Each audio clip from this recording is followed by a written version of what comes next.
My name is retired Sergeant Roger Weron, and I have spent 25 years and 34 days in the Canadian Armed Forces total, and I spent them with a 2RCHA, 2nd Royal Canadian Horse Artillery.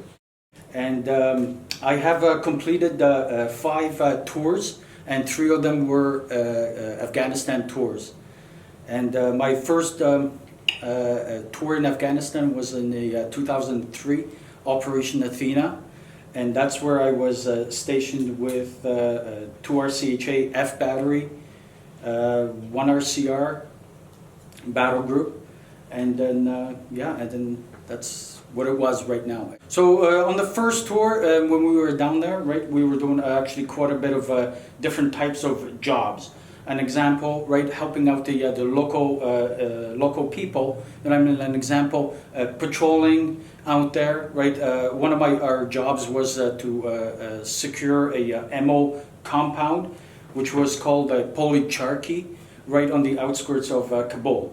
And we were doing a rotations down there where we were going down there for a week, and we were actually doing security on the entire ammo compound for the entire contingent. Right, that was one of our tasks. Secondary task was a security of Camp Julian, and we were doing a security. Basically, we were doing everything all around.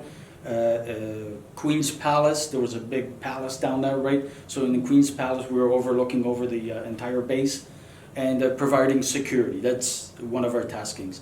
But primary task was actually protection of all the contingent by providing artillery support to everybody else. And we're using LG1 Mark II guns, 105 millimeter, right? And also we were doing a little bit of patrolling in Kabul itself or on the outskirts, right? So it all depends what the task was that particular week.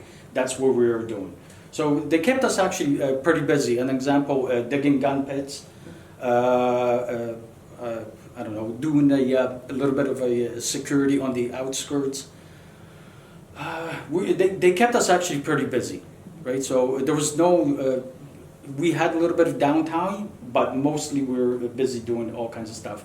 Vehicle maintenance, patrolling, security, and all that other stuff, right?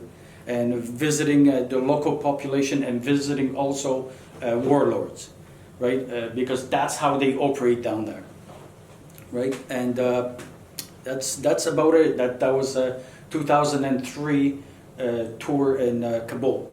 That was my first tour in Afghanistan. That was my first introduction to what these people are really like. It was super hot. And I mean, it took us about 2 weeks just to get used to the extreme heat. Like I was profusely sweating, so the medics were giving us these little, I don't know, salt tablets. I don't know what exactly they were, to keep all the body moisture inside, right? So about 2 weeks, that's when we started a little bit accumulating into the environment.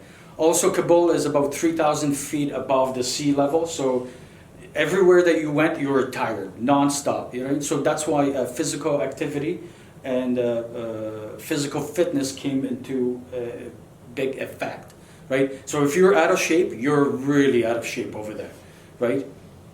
So and that's basically what we were doing, keeping in shape. You know, I mean, providing a lot of security and providing not air support, but the artillery support for the entire coalition, right? So. And that tour, it wasn't as hectic as the next tours that I went on. Mostly people in Kabul were more or less civilized, right? They were helping us out, and there wasn't a lot of bombings or suicide bombers. Only at the end of the tour, I think we had a suicide bomber actually jumping on top of the vehicle. And that's where Sergeant Short and Corporal Baronfinger, I think that's when they passed away, right? So we have to work with the local government and local warlords. That's how it works. More or less, everybody carried a gun over there. RPGs on the road, not a problem. Everybody had drugs on them, knives and everything else. That was normal. I mean, so when you're looking at the local population, everyone was pretty much armed, right? And a lot of livestock on the road. Like an example, Kabul, there was not even one working light, like a single light working, and 2 million people, I believe, lived in that town. And everybody's on the road. Everybody is on the road. And mostly what I remember is the stink down there, right? Because it's open sewer everywhere. You know what I mean? And the water is extremely contaminated, right? So that was my first introduction being in Afghanistan. I remember hot, you know what I mean? Out of breath all the time, you know what I mean? And lots of work, and they kept us actually quite busy with the F battery. So it wasn't as hectic as the second tour. So first tour, that was Operation Athena. The second tour, we were belonging to an American coalition, and they called that Task Force 306. So we were Task Force 306. So first tour I did in 2003, second 2006, and then the third tour 2008. Right, so 2006 we arrived now in different location. That was Kandahar. We landed down there, and again, you open up the door into the same stink, and right away you're like, all right, I know where I am at. Right, this is all real, right? And when we were landing in the, this is actually a little bit of story, right? So we are coming in from Dubai. We're flying in, low-level flying. This is like being on the roller coaster. You're flying so you don't get shut down, right? And it's really scary because they shut all the windows down and they turn the lights on. That means business is on, game face on, little lights. You're wearing full equipment. Everything is ready to go, right? There's a possibility you're going to get shut down. And they tell you this right away, right? So there's no surprise, you know what I mean? So you're coming in. And just before you start landing the aircraft, the pilot is doing the roller coaster thing, and then they start popping the countermeasures. So you don't know if you're getting hit or not because the pilot is trying to land the aircraft when the countermeasures are going out. Everybody knows what the countermeasures are, right? It's these little bombs that come out of the aircraft. So when the rocket goes in, you don't get shut down. And then quickly we land, they open up the ramp, and everybody just jump out because you are in the war zone. You might get hit or you might get injured right away. So that was my first introduction. Then they take you out. You already have all your full load, all that other good stuff, right? And then now it's time to either get a coffee, get water, get rehydrated, right? And then you start doing all of your pre-tour lectures. So they start telling you, okay, so this is what is happening on the ground right now. Taliban is over here, friendly forces are over here, Americans are over here, Australians are over here. So they basically tell us exactly where everybody else on the map, so you don't engage friendly troops, right? So that went on for about 2 or 3 days. I can't remember. I think it was 2 days or something like that. Then another 5 days of doing a reclimatization, right? And making sure all your equipment is ready to go, signing the equipment over from the previous guys that are leaving. So we're coming in and guys are leaving. So we have to still talk to these guys and getting the equipment signed in from them to us and making sure it's operational and ready to go at the moment's notice, right? So that's how it pretty much it was, right? And my second tour, this is where I worked in that Tactical Operations Center, right in the middle, and I was part of FSCC, Fire Support Coordination Center. This is where we were looking at the big picture now. I knew where everybody else was on the map. This is like in the movies. You have the captain in the middle, artillery on the side, engineers on the other side. The tank guys are up here, and support and medics. Everybody's in the same room, but all the important people that you need. So if anything happens, like a tick, right? When the tick happens, you know right away. So an example where we had the IED strike, tick happens, we declare a tick, so that means emergency, they're priority one, right? So this is where my job was to spool up the, let's say the aircraft, right? An example, Black Hawks, and send them into that location so we can extract all the injured soldiers, right? And again, provide security, right? So we're actually quite busy in the Tactical Operations Center because everyone is important down there, right? And then you have to prioritize. I understand everyone is important, but you're important, but then you have to prioritize, just like a triage, you have to prioritize, right? So when the tick is declared, everything is on hold, you're just trying to help these guys on the ground right now. And that's why we had all these people in the Tactical Operations Center, and I was one of the supervisors of the artillery guys. So I had me and two other signalers, and we could actually, and these guys were as qualified as I was, right? And we could actually fire the artillery, provide the air support, bring a aircraft on station to drop bombs and all that other good stuff. Whatever the guys on the ground needed, we could provide, right? But the most important person in the Tactical Operations Center was the guy in the middle. He was the captain, and he was like an orchestra. He's directing, like, all right, artillery, do we have a support for these guys? Yes, we do. I check my map and I go, yes, we actually do. Can we send tanks over there? So he looks at another table and he sees the tankers, so he goes, yeah, they're going to be down there. They do all the calculation, and they can say, well, we can have tanks down there within 25 minutes. Or infantry, where's the QRF, Quick Reaction Force, where are they at, right? And they look and they're like, okay, they're only 20 minutes away, so we have to secure that area by either artillery or provide a drone on station that flies around and sees the photo, right? And that's also what we had in the Tactical Operations Center. We had these big TVs, and we were actually working with the Americans, right? And they were providing us with a drone footage where we could actually look at the TV and like, okay, that's a bad guy, that's our guy, right? And you can distinguish between good and bad. It's a little infrared beacon, right? And you can set the code in there, like let's say it blinks 1 2 1 2 1 2, and we know that could be one platoon, right? So when you're looking through the drone, through the infrared, you can see all these blinking lights, and like, that's our guys. Don't hit them over there. No blinking over here. You know what I mean? Let's make this place a little bit quiet up here, right? So that's what we were doing, right? And we were directly supporting the infantry. Infantry were the guys that everybody supported. The boots on the ground, we were it, right? Everybody supported the infantry. So the medics, tanks, artillery, oversight with the drones and all the aircraft that we had on station, right? So, and we were busy.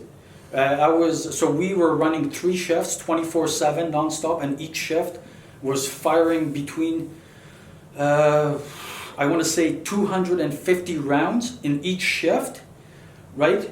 And then they had to cut us out. So they told us, okay, we can't fire that many rounds, right, in 24-hour period because we're going to run out within a week or two, right? So they give us a cap of 250 rounds in 24 hours, right?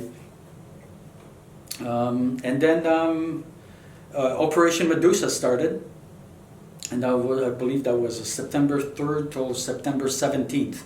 That's when Canadian troops, this is where we went on the offensive. We were not on the defensive anymore. We're not getting punched out. Now we're going to go and head these guys, right? And this is where I think that was General Fraser that organized all this. So now there's a lot of moving parts at the same time, right? I was just one little guy in my little chair, and I was just looking at the screen, and they said, well, this is your task. This is what you're going to be doing, right? And during that mission, we had different aircraft on different levels of the space. So an example, if tech was declared at the same time, right, I could go, all right, we have a B-1B bomber on station. Now we can go and bring him in, and he's going to do his work, right? Or we need an A-10 Thunderbolt to come in and do his work, right? So we had a lot of, and most of these aircrafts were on station. We had aircraft on station 24/7 from September 3rd to September 17th, non-stop. Every day, like non-stop, we had the aircraft. Also, we had artillery support non-stop 24/7, and we had tanks also on standby. Everybody was on standby, right? And we were losing, again, a minimum, entire coalition, we were losing one guy a day. That's how it was, right? So the helicopters were always coming in and out and doing their work, and we got very good at it. So if somebody got hit, we could get them out within 20 minutes, right? 20 minutes, so you get hit, and within 20 minutes, we can get you out of that entire area. Most of the soldiers, before we go on a tour, we are very well trained, right, in advanced first aid, I would say. This is what you guys are normally taught, right, is basic first aid, you know what I mean, a couple compressions, this and that. We're taught different things. An example, you know what I mean, bullet wounds, you know, sucking chest wound, all kinds of other stuff. And then you learn tricks of the trade, how to stop all kinds of different stuff. An example, bullet holes were really quickly stopped with, believe it or not, with a tampon. I used to carry about 10 of those because they really stop the blood, you know what I mean? You pull it out, you squeeze it in there, yes, buddy is, you know what I mean, yelling, but you gotta save his life, you know what I mean? You don't care about that. And we received extremely good training before we went over there. And especially when that was my second tour, I knew exactly what to expect, and we were trained extremely well, especially infantry, artillery, armored, and the medics, extremely well trained. You had to decompress because there's so much stuff, right, happening. And you always look, you know what I mean, on the screen, and they bring your own guys, so you are looking at your own guys, this and that. And there was a couple of times where one of my buddies got hurt, and right after my shift, I went down to the hospital, went and talked to him, this and that, and it was good. They really do appreciate this, right? So every day was controlled chaos. That's the best way I can describe it. Yeah. And we got extremely good and fast with evacuating people, right? And during the September 3rd or September 4th, this is where the friendly fire actually that happened with the A-10 Thunderbolt, where Private Graham actually, he passed away. So a young pilot came in on station, right? He was flying around and he just misjudged, right? And he fired on a friendly fire, right? I don't know what the percentage was, but the entire company got pulled out of the theater, and we had to help him out. So I remember that day, because we were loading all the helicopters with all the ammunition to move it into the different FOBs, forward observing bases, or forward operating bases, right? And when that happened, we quickly had to unload the helicopters to bring them and evacuate people. So within 20 minutes, we had the Chinooks and all kinds of different helicopters coming in and evacuating a lot of guys, right? Now, if we didn't have this down packed to a minute, right, there would be more casualties because guys were missing arms, legs, and you know what I mean, and one guy passed away, right? But we got really good at this, right? And then, yeah, there was one of the days that I truly do remember, like it happened yesterday, right? On the third tour, this is Task Force 308, right? I basically told the artillery guys, you know what, I think I'm done, you know what I mean? I already spent a lot of time in there. Give me a job where I could just kind of still help out, but I don't want to be on the front line anymore. I mean, I already done this, I want to do something else, right? So they basically told me that I can go and be part of a BQMS, Battery Quartermaster. This is where I give equipment, I provide beans and bullets, basically that's what I can say.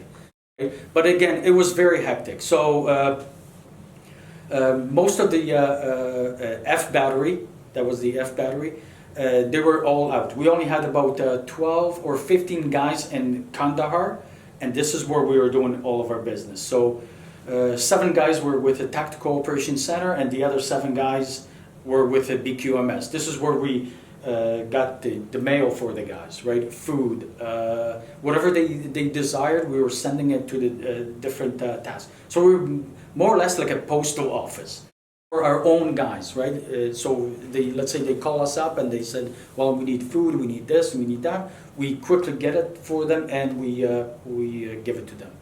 Also, we were responsible for uploading the vehicles with the ammunition. Also, we were responsible for a decontamination of the vehicles. And what I mean by that, an example, that tour we had a lot of suicide bombers actually running onto the top of the vehicle and blowing themselves up. So there's guts and everything else, and biohazard stuff is just flying around. So what they do, they used to come in, right? The crew used to go out, they decontaminate, they had to wash, they got tested by the medics if they had any type of crazy diseases, right? And what we were doing, we were taking the vehicle and taking to the wash racks and taking all the guts out and throwing it in the bags. Along with the MPs, because they were finding, let's say, parts of the body, you had to put it in a certain area where they take it and they have to do the DNA and testing. Who was this guy? So it was, again, well coordinated, right? So that was one of my jobs that I was doing on my 3rd tour. So again, it was still crazy, you know what I mean? Kandahar was being bombed pretty much every other day. So I think our record was 37 rocket attacks in, I don't know, I think in 20 days or something like that. So we had a little board where a rocket attack, we put a line, okay, we survived, we're good to go, right? So it was still extremely dangerous because everybody on the outskirts in Kandahar were trying to kill you. That's what it was. And I mean, you go out and you're going to get killed. It's as simple as that, right? So it was still very hectic, but a very important job, right? You cannot operate outside the wire without any support. You need support. You need the cooks, you need the vehicle mechanics, you need the guys that give you ammunition, food, letters, you know, and all kinds of stuff, comms. You need all this stuff, right? Everybody that was down there, everybody's job was extremely important. Right from the guy that was giving you food to the guy that was squeezing the trigger. You know, I mean, everybody's job was extremely important. That was in 2008, and I spent 9 months over there. So first tour to 2003, I spent 7 months, 2006, 7 months, and 2008, 9 months. So I spent quite a bit of time down there. I think 522 days, all in total. So I basically have a citizenship down there. I can apply for citizenship because I spent so much time. Coming home is, we learned this, right? On my first tour, 2003, they just loaded us up on the aircraft and you land in Trenton and you quickly go to the base, get rid of all the equipment that you need, and you go home, right? And then, but when you're looking at this, right, 3 days before you're in combat zone, 3 days forward you're at home, and I'm watching TV, and you're still like this, you're on edge. You know what I mean? You think still somebody's trying to kill you, right? So we have learned. So on my second tour, the government actually learned something new. They're like, we can't bring these guys to Canada right away because they're a little bit crazy. They're not all there. You know what I mean? What we have to do, it was called a decompression. And decompression normally takes about 5 days, right? So what they did, they actually flew us to Cyprus, to a town called Paphos. And they had an entire hotel down there for us to decompress, right? And they had different lectures, how to actually reintegrate into civilian society. Not everyone wants to kill you, you know what I mean? You don't pull your gun, you know what I mean, or a knife in the store where somebody's, you know, being you know what I mean, not very nice to you, right? So they were actually training us how to react when you see your wife, kids, all that other stuff, right? Try to be to them as normal as possible. To me, I was normal. There was nothing wrong with me. My wife still tells me I'm crazy, every day. Everyone had to go and talk to the psychologist. You didn't have a choice.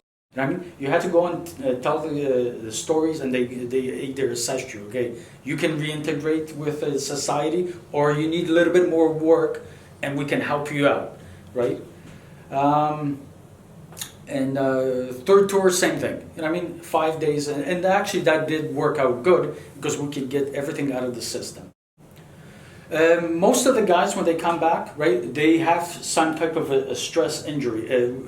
If they say they don't have it, they're liars. I'm telling you right now.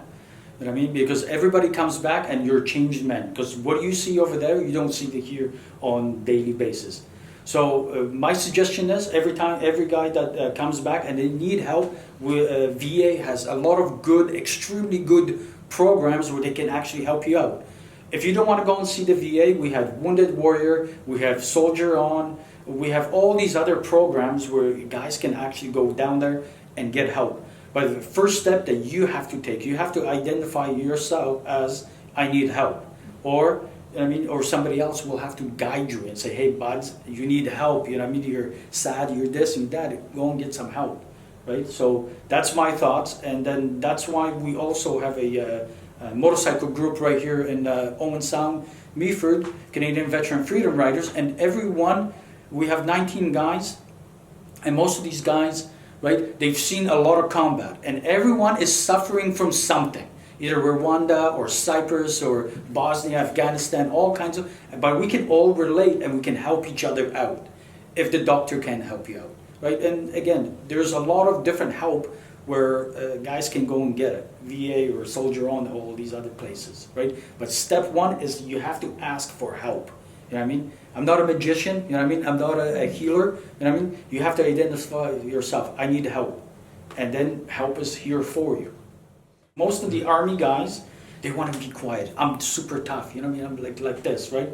But inside, you are suffering in silence. That's what it is in reality, right? And what do? They turn into alcohol. They turn into drugs or fighting or doing all kinds of or craziness. You know what I mean? But you have to decompress. You know what I mean? And chances are they will suffer with this for the rest of their lives. But you have to manage this. It's just like any other injury that you have to learn how to manage and how to live with that particular disease or problem. So I have been married for 22 years, and out of the 22 years, I only been with my wife for 11, because I've been always deployed, right, all over the place. And that's how it was. So every time that I'm coming back from a tour, it's like I have a new woman. I mean, I have to relearn how she was doing all kinds of stuff, because when I was away, she was the man of the house. She was running everything. When I was coming back in, that's what they were teaching us is decompress. Your wife's been running this for the last 6, 7, or 9 months. Don't go in there and start bossing her around, because she's going to get pissed off. Right? She's been running this show on her own. Let her be, and then slowly reintegrate with her. One of the things is, most of the veterans don't, they think they don't require help. There's help here for you. Go and get help. And if you don't want to get help, well, get in touch with another veteran. If you don't want to talk to the doctor, go and get in the groups or peer groups. Like we have a Canadian Veteran Freedom Riders or Soldier On or Wounded Warrior. There's a lot of different help where it all is anonymous, and you can go in there and get help. So that's all I ask. And because a lot of guys actually do suffer in silence, you know what I mean? And they lock themselves in the basement, and they don't want to come out. You have to actually get yourself help and start reintegrating with the society somehow. The legacy is we did a lot of good work. That's the way I look at it. I understand that the Americans and Canadians, everybody are pulled out, and Taliban took over, and everybody's saying, oh, we went down there and we didn't do anything. We actually did a lot of good work. Like engineers were digging wells for the local population, right, so they can have water. And for last, when we were down there for, 10 years, the girls were getting schooling. You know what I mean? We were building schools, and we built a whole generation down there where they can see it's like, all right, we can actually get something done and get a very good education, right? So it wasn't in vain, and wasn't. I don't look at it that way. We did a lot of good work, I have to say, because that's what we did.